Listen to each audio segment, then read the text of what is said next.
अशफ़ाक़ और बिस्मिल का यह शहर कॉलेज के दिनों में मेरी कल्पना का केंद्र था। फिर क्रांतिकारी पार्टी का सदस्य बनने के बाद काकोरी के मुखबिर की तलाश में काफ़ी दिनों तक इसकी धूल छानता रहा था। अस्तु यहाँ जाने पर पहली इच्छा हुई बिस्मिल की माँ के पैर छूने की। काफ़ी पूछताछ के बाद उनके मकान का पता चला।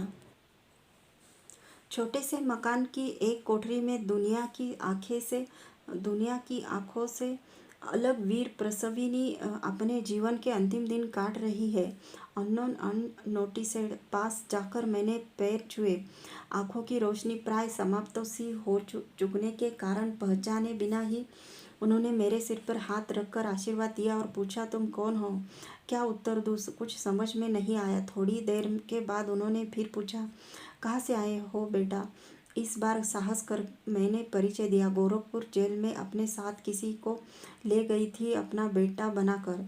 अपनी ओर खींचकर सिर पर हाथ फेरते हुए माँ ने पूछा, तुम वही हो बेटा? कहाँ थे अब तक?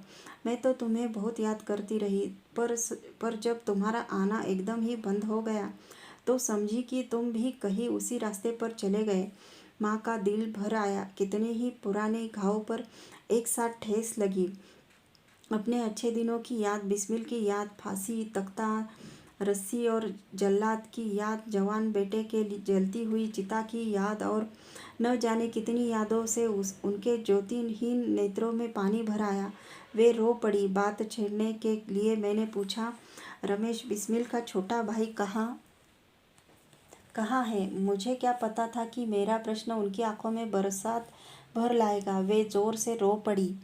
बरसों का रूखा बांध टूट पड़ा। सैलाब बनकर कुछ देर बाद अपने को संभलकर उन्होंने कहानी सुनानी शुरू की। आरंभ में लोगों ने पुलिस के डर से उनके घर आना छोड़ दिया। वृद्ध पिता की कोई बंधी हुई आमदनी न थी।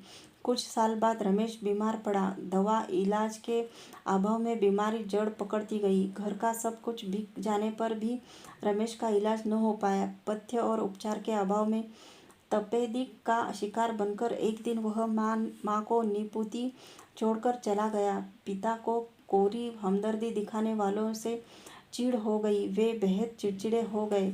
घर का सब कुछ तो बिक ही चुका था। अस्तु फाकों से तंग आकर एक दिन वे भी चल गए। माँ को संसार में अनाथ और अकेली छोड़कर पेट में 2 दाना अनाज तो डालना ही था। अस्तु मकान का एक भाग किराए पर उठाने का निश्चय किया।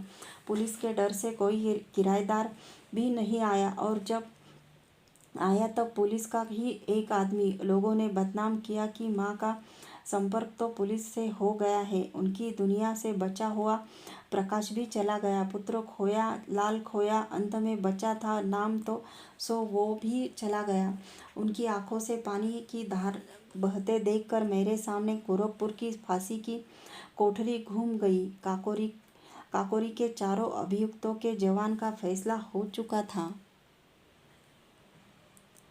प्राण निकल जाने तक गले में फंदा डालकर लटका दिया जाए। फांसी के एक दिन पहले अंतिम मुलाकात का दिन था। समाचार पाकर पिता गोरखपुर आ गए। माँ का कोमल हृदय शायद इस आघात को संभाल न सके, यही समझकर उन्हें वे साथ न लाए थे। प्रातः हम लोग जेल के फाटक पर पहुँचे तो देखा कि माँ वहाँ पहले से ही मौजूद थे।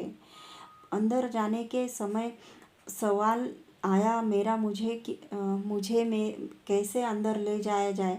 उस समय माँ का साहस और पटुता देखकर सभी दंग रह गए। मुझे खामोश रहने का आदेश देकर उन्होंने मुझे अपने साथ ले लिया। पूछने पर यह कह दिया, मेरी बहन का लड़का है। हम लोग अंदर पहुँचे।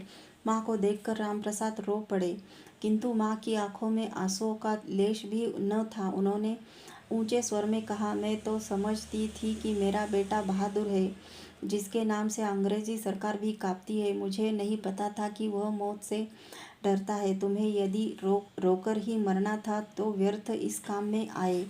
बिस्मिल ने आश्वासन दिया। आंसू मौत से डर के नहीं वरन माँ के प्रति मोह के थे।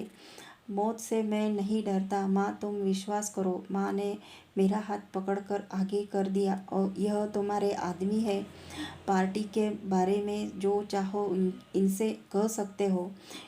उस समय माँ का स्वरूप देखकर जेल के अधिकारी तक कहने को बाध्य हुए कि बहादुर माँ का बेटा ही बहादुर हो सकता है।